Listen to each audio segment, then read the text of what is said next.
Okay, so what we've seen from the research we've conducted is that there's a willingness for companies to acquire. There's stronger cash flows, and forecast cash flows look very, very strong. And actually there's a lot of deleverage happened over the last couple of years. So on the back of that, all the factors are there to suggest that M&A would come back. And what we saw in 2006, 2007 was M&A at around 200 billion a year on the back of primarily debt finance transactions.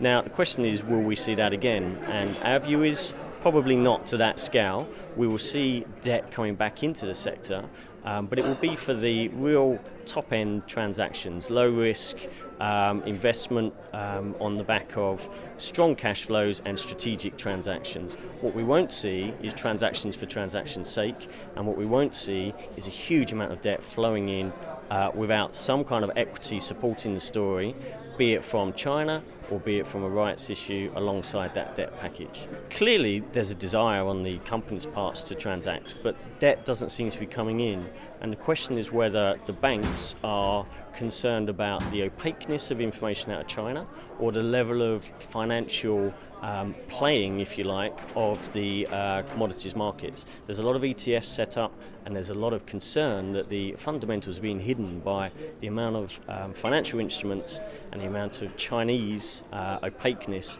to really understand whether now is the time to put debt back in the system. And I think until that clears up, 6 months, 12 months from now, until that clears up, we won't see debt coming back from the banks anywhere near the extent we saw in 06 and 07.